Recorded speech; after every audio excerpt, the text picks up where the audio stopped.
All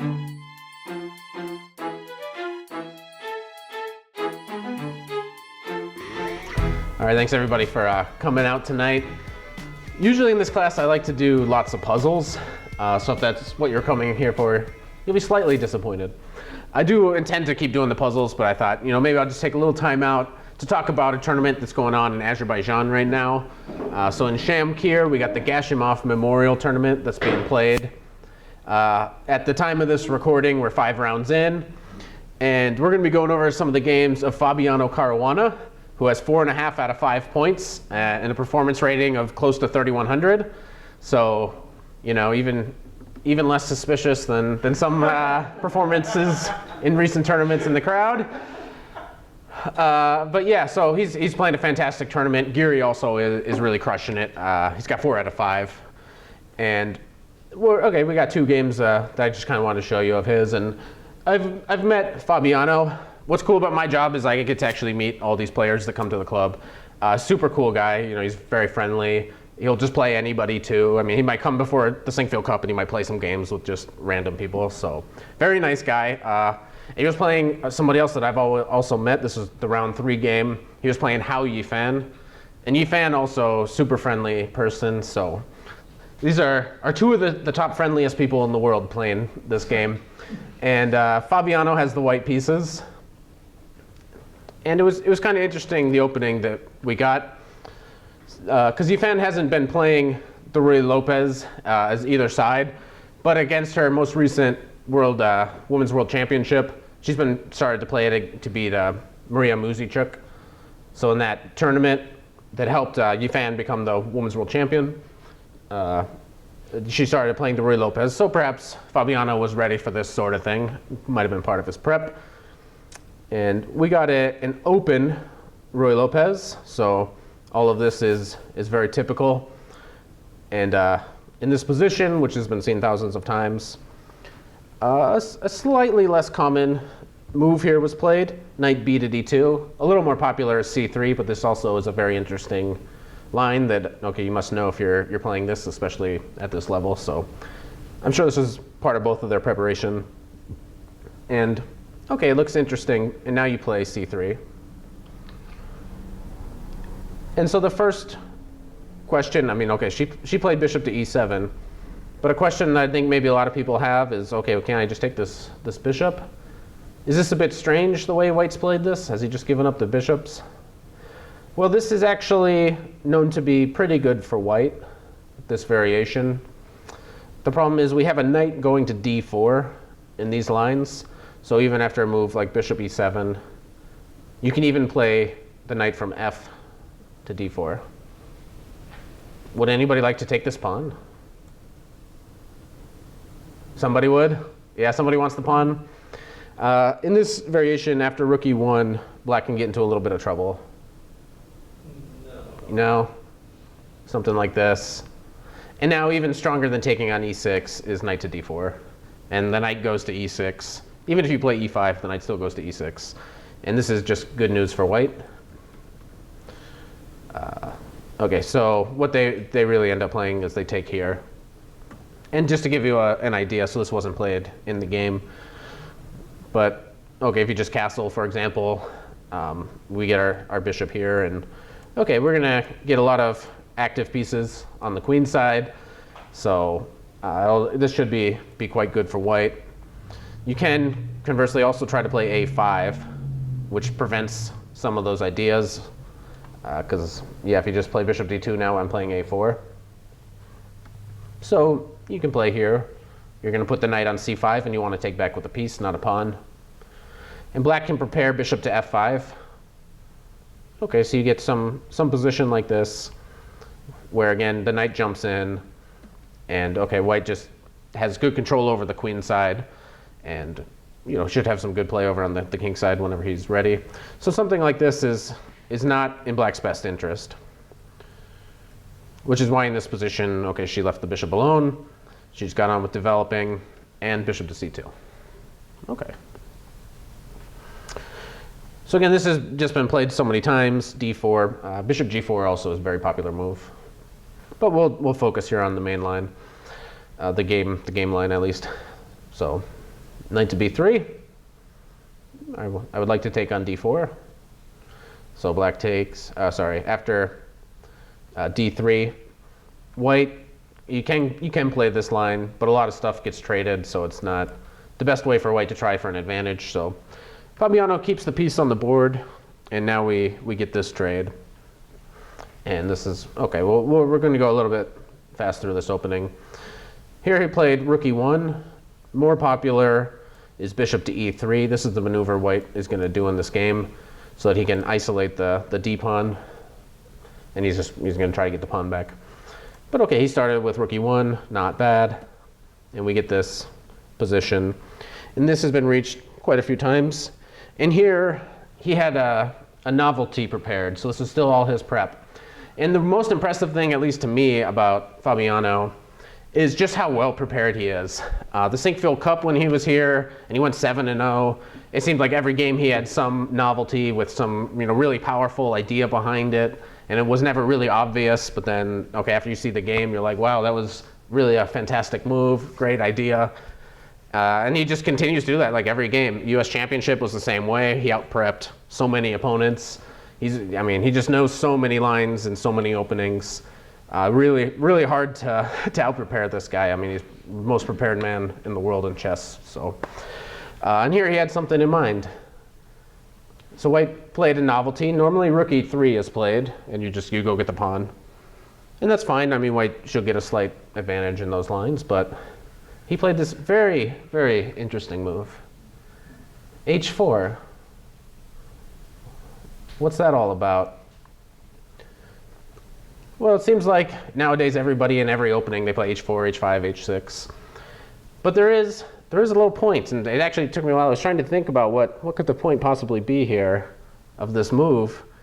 And I suspect that the point is if you take here with the knight, which seems normal enough, and now I take back, you no longer can just drop your bishop back because h5 traps your piece. Something like this. Because also, you might be wondering too, well, okay, well, what if we go here? And this is the same in the line where if I play h5, then you get to come back here. And queen to g4 is a pretty good move. That should be decent for white. Though it does get a little bit complicated because now in some lines you're playing right here. For example, if you go back and I play here, things are getting a little bit complicated, and I'm going to go back and then you can trade and whatever. But what's interesting too is, okay, you can even just play a move like this, and this is not a threat. So we'll get the audience involved. There's a couple good moves here for white, but what would you guys play?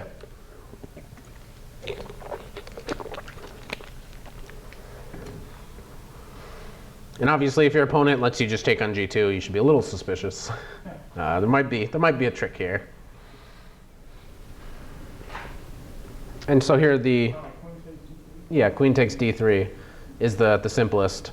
So you're threatening to take and deliver mate. So if you don't get mated, I go here and your bishop's trapped. So a very interesting feature in this position. And so, okay, so h4, that's perhaps part of it. It's just trying to prevent you from taking on d4. Very interesting idea. And here she really thought for a long time. She does have some other options. In the game, she played bishop to g6. But, okay, also interesting is playing the immediate d2. And I can safely play queen takes d2. Or I can even think of giving up an exchange here. This also seems very interesting, and you can prevent me from playing b4. And okay, I do have sort of an initiative on the king side as white, but you got an exchange as black. So this also would have been interesting. I wonder if he was just going to take on d2 or if he was going to sack the exchange here. But in the game, she thought for nearly half an hour, and she played bishop to g6. And it's not immediately obvious that this should be such a bad move. But you are giving up control over e6. So in a lot of lines, white is trying to play e6. And so here, a very, very tricky move. b4. Perhaps I'm just clamping down on the queen side, or perhaps I have a little trick. Does anyone see what is white threatening in this position? Bishop to E2. Bishop to A2. Yeah, this is the big threat. And your queen moves away, and I play E6. Yeah, you can't let me do that. So you have sort of two options. In the game, she played D2. The point is you attack the rook, and then you're going to trade the bishops. Not any better is taking here, but this is also a playable line. And we take back. And now if here we get a position that's similar to the game, I might play E6. I might play knight F5. We'll just, in the future. So these moves one of these two moves are coming up. And this should be quite pleasant for white. I mean, I have to move my queen first before I move my knight, but it's an idea in the position. And probably E6 is coming very quickly. So instead in the game, D2 was played. OK, and the point was to trade the bishop. And she had a little tactic here, so she was also kind of counting on this tactical move. Bishop takes b4. And OK, it's really ill-advised to take this bishop. This looks pretty bad. Because if you're allowing these trades, and OK, now I should probably move my queen to like f4 or something. But if you play an endgame like this, it's just going to be really good for black, who has a lot of pressure in this position. So OK, he's not interested in just taking the bishop. So queen f4. And this h4 move, it might be useful in an attack. White is starting to get his pieces over there. So black has to be really careful. And that's where white's advantage in this position is he's getting a kingside attack going. OK, the bishop was attacked, so it moved. And let's see if you guys can play like Fabiano here. A very nice move was played.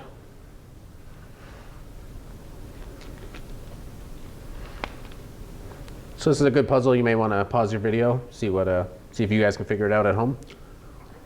In this position, white played e6. And that's sort of the move that you are trying to play in this types of positions, so it's worth seeing if you can make it work tactically. So black took. And do we see the point?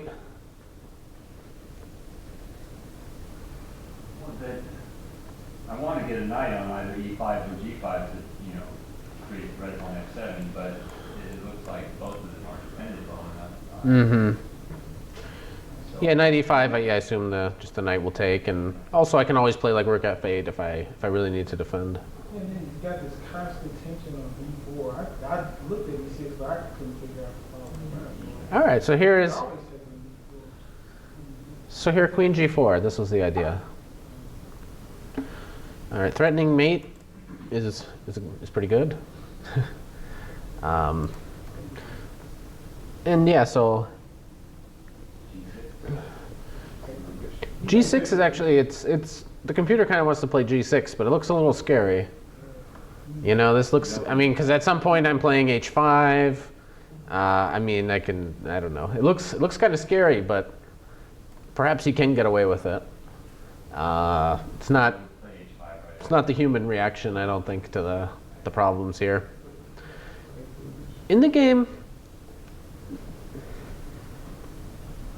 we took on d4. There's some other options too, bishop f8. And one option that I think also is of interest is the move e5. The point is to trade some stuff. So if bishop takes, OK, the knight takes, and we take back. You get a position like this, which is clearly better for white. But compared to the game, I think this would be a much preferable option. OK, obviously there was a few options to consider. People are looking like, what? Yeah, is this better? Can't you just trade everything? Trade everything where?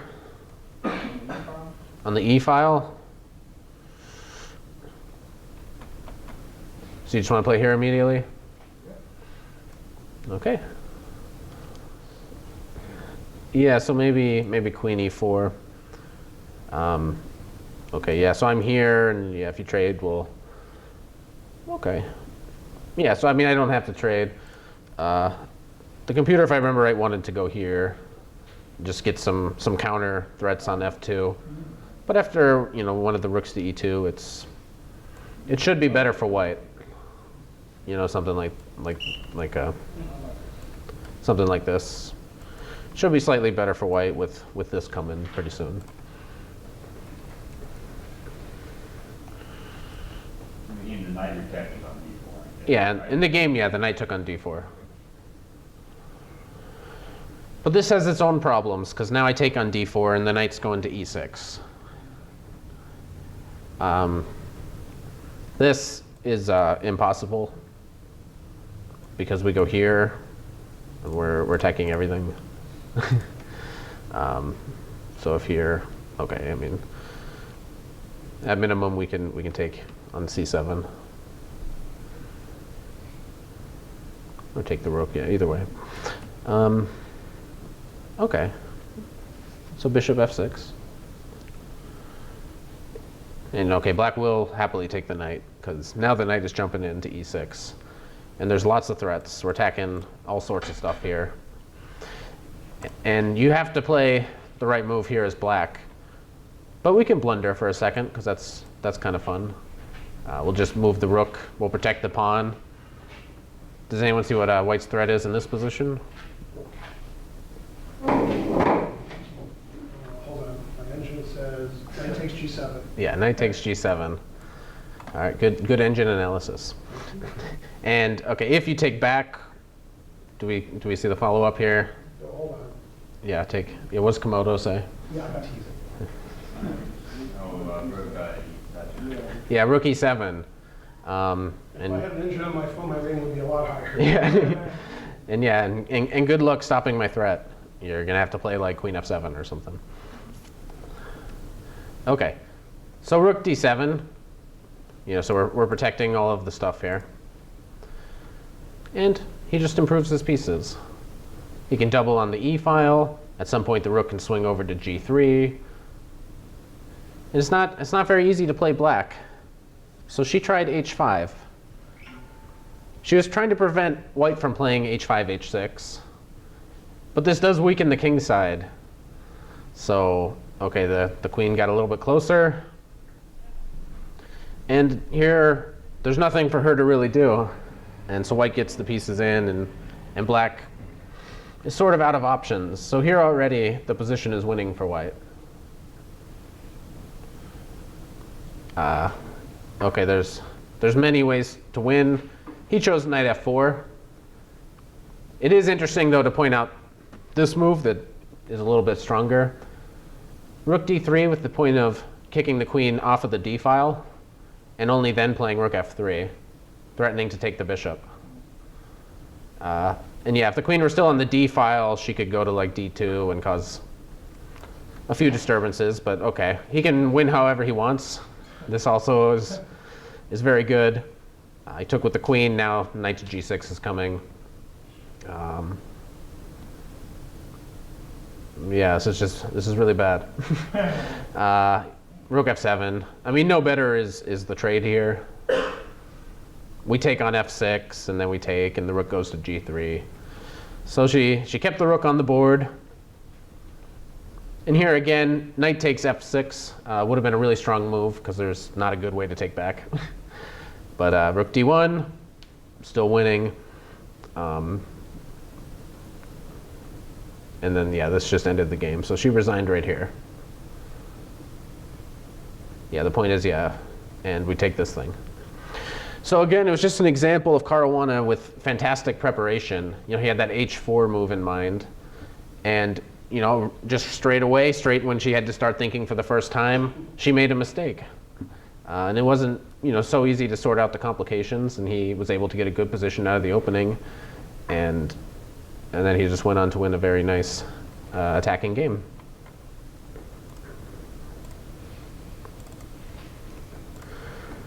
And And we'll show one more game tonight. This was the 5th round game, so it's the most recent here. And this is his game against Teimour Radjabov, who's having a medium tournament.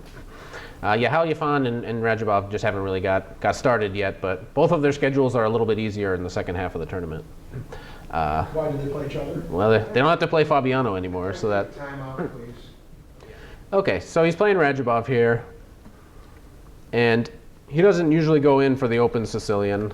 That's not really his style. He likes to play the Rossolimo, play a little more positionally, which is good. It's what I kind of like about Caruana's style is he always plays for a really small advantage, which in general the best way to try to get a big advantage in chess is to play for a small advantage.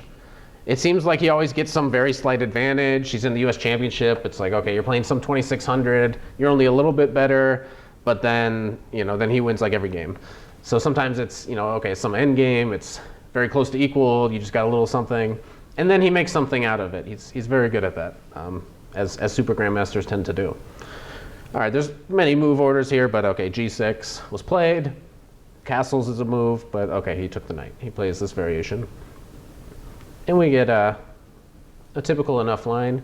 H3 is played. One of the things for black in this position is how are you going to develop this bishop. So H3 just prevents bishop G4. Knight to C3, and he castles. And now he played already an interesting move that's not very popular, but perhaps this was all his preparation again. Bishop to F4. By far the most common move here is bishop to E3.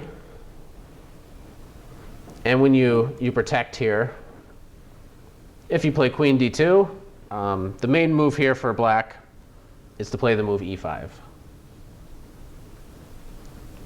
Dropping a pawn, oh no. But then black can take here, and this is good for black. But okay, white has time. He plays bishop to H6 and castles queenside. But that's worth noting so we can understand why this move was played. He's just preventing E5. So one of the differences, he still has the same plan, queen D2, probably castling queenside. But here, since black hasn't played E5 yet, he has one move, and he can play rook to E8, with the idea that whenever you play bishop H6, we can drop our bishop back so we don't have to trade. Fair enough. All right, and he castled. And so now, yeah, we're going to get an interesting game. We got opposite side castling. Who's going to get a bigger attack here? And so here comes black. And now an interesting move, too. You might think, okay, maybe it was the bishop that's going to E5. But he actually went with the knight, attacking C6.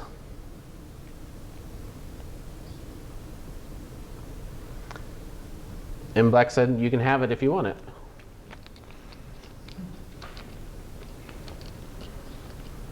So we'll pause here and I'll ask the class, what would you guys play as white? Would you take the pawn? Would you play another move? Nobody knows. Too hard. Yeah, so if Radjabov plays this, you know it's a trick, but if anybody else plays it. When Denis Leroux plays it, he's dropping a pawn. Yeah. He didn't take. This actually is quite dangerous. It really accelerates black's attack. The pawn isn't so important. It's sort of a useless pawn, and okay, now he gets to accelerate his attack. A4, he plays B5 next. So whatever you do, B5, which, yes, gives you the C4 square so the knight can come back and then you can move your other knight away. But black's attack here is already quite quick, and white is nowhere near attacking the black king. So he did not wish to do this. Instead, a very interesting move, queen E3, going after the C pawn. And when black defends both pawns, something very unusual will happen with the queens on the same diagonal here, so stay tuned. Yeah, something very interesting is going to happen. It leads to something quite fantastic. Okay. And okay, the point of rook e8 was that we weren't going to trade. And now white gets going with his kingside play. All right, and here comes black. And white improves his rook.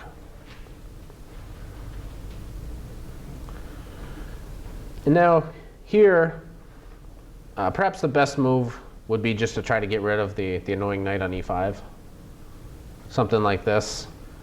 Trade these guys off, and if I play e5, maybe I'm going to play knight e4 next, but you can play f5. I don't want to take en passant and liberate your rook and bishop. So something like this could have been played. But instead, we got the move e6. Yeah, some audience members get a sour face, but that's what he played. g4. And again, you can play knight d7. You can play b4, but he played a3. And this is the move that really stood out when I first saw this game. So this move here is fantastic. So yeah, you should pause your video at home, and we'll see if the audience here can see what did Fabiano play in this position. Stand out before you looked at the game? Yeah, it stood out before I looked at the game. b3. Close. Yeah, you couldn't be close. Even with the b4 joke, you still playing b3? Yeah. b4. Wow. Yeah. Fantastic stuff. Yeah, normally when you're getting attacked, you don't move your pawn 2 squares in front of your king. Yeah, b3 also is okay for white. But now you're going to win a pawn.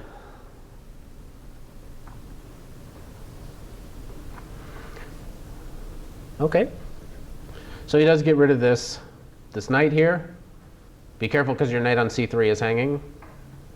So e5. All right, and if you do nothing, then I go in here and do stuff. So f5. Again, there's no temptation to even take en passant here. You're a little tempted just because you're like, maybe they don't know the en passant rule. Yeah. And now, okay, it's white's turn. So I guess what would you guys do here? So again, we can take the pawn 2 different ways. We can try to play something else. A lot of possibilities.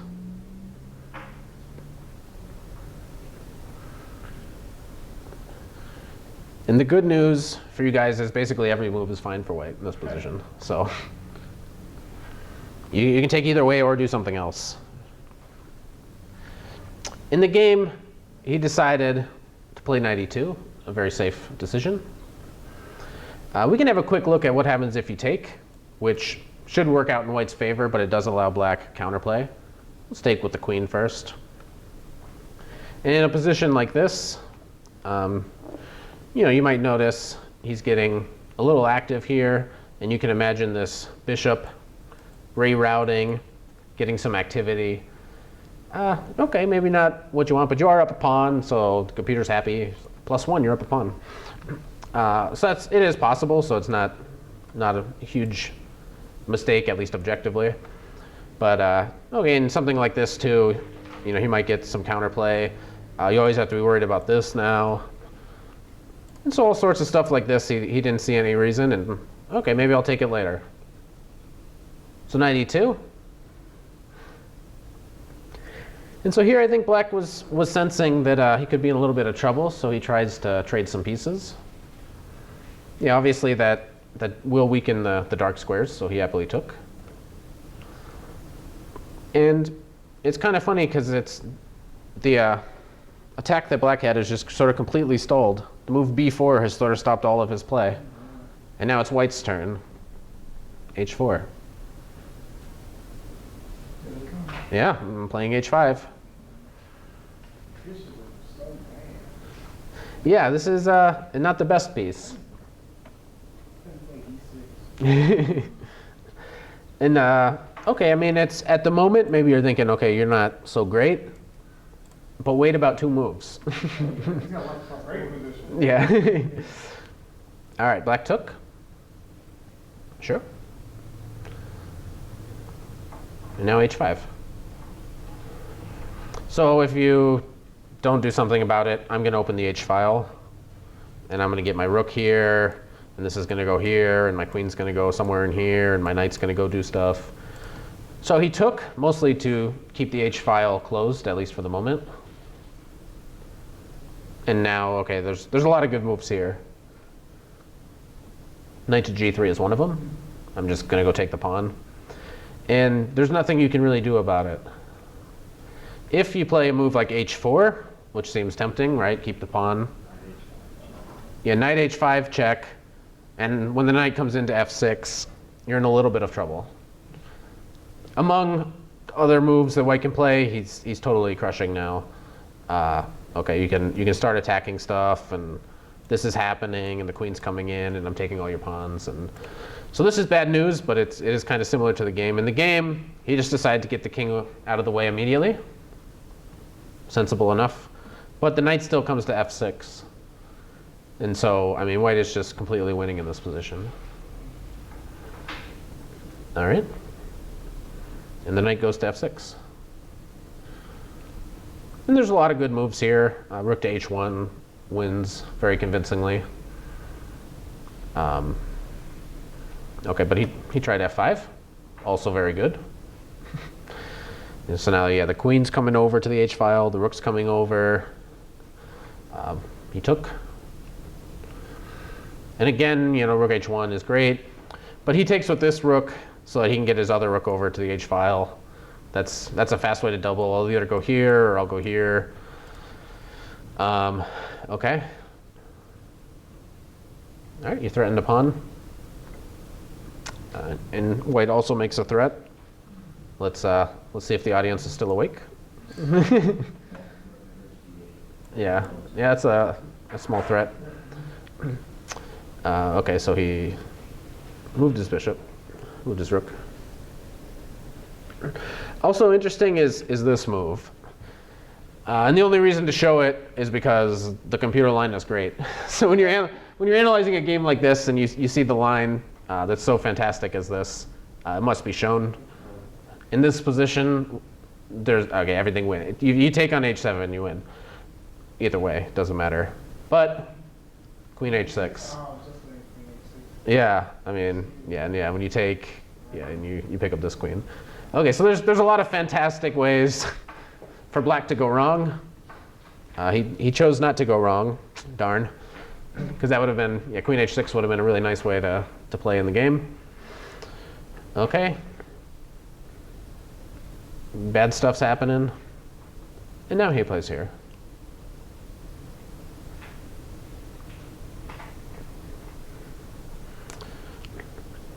In the game he took on G4, which, I mean, white's still winning here, but I mean, it's also quite possible just to take here and make sure black never does anything bad to you. But okay, he chose to take.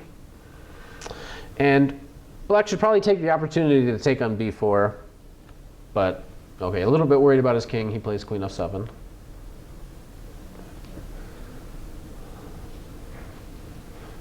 He is attacking the A2 pawn.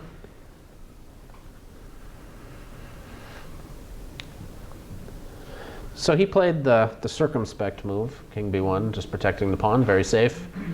But it is quite possible just to ignore the threat.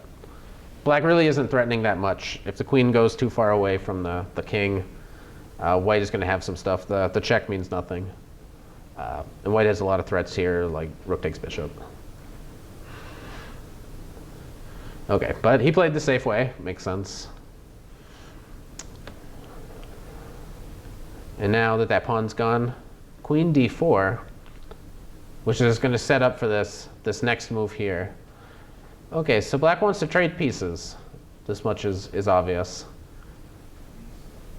E6, yeah, he found that rather easily. Yeah, E6, a fantastic move. Yeah, excellent way to finish off the game. In the game he took the rook, but we can lose two other ways. We can take this thing. If here, does anyone know the best move now? Yeah. And if you take check, and if here, we would like to play this move, but then he plays here, and okay, we can play rook h4, but how do we checkmate black?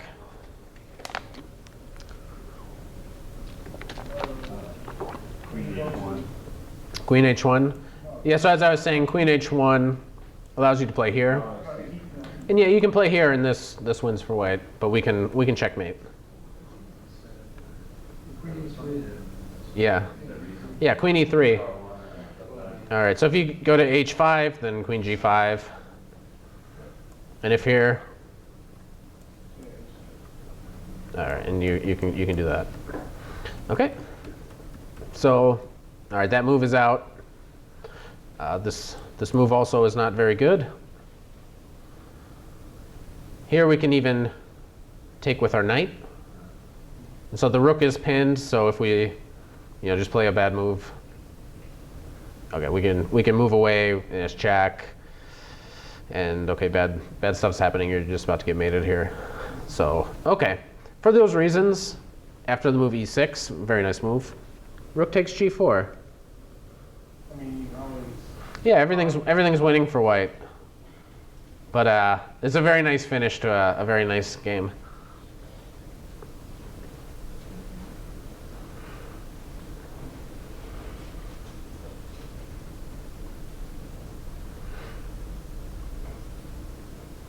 Yes. My computer. Oh, Yeah. That joke's not funny. You take the queen and play an ID8. Yeah. Because I saw it.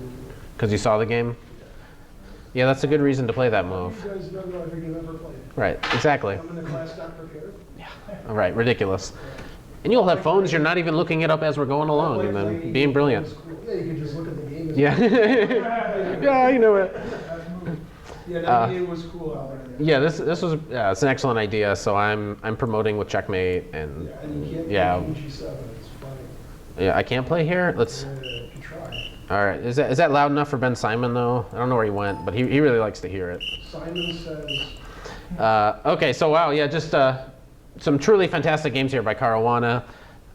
He came in with sort of not the most popular opening, so there wasn't a whole lot of theory, but he had an idea. He was preventing e5 right from the start. And when it became attacking on both sides, he found the move b4, which was fantastic. And then later on, e6, just another brilliant move to a truly nice and beautiful game that he played right here. So you can see why he does pretty well in tournaments. He gets little advantages, and then suddenly turns out he's also pretty good at tactics. So fantastic play by him. Hopefully you guys enjoyed those games. Do you have this game against me? Actually, I do. It is on here. Yeah, because there was another chess-based file named Caruana. And so I opened it up and it's, oh, fine, go for Caruana. So I had to name my thing something else. So I do have that game. That game was before you were born. So Yeah. Okay, yeah, so if you guys enjoyed this, go ahead and hit like, share, subscribe. Thanks, everybody. Yay.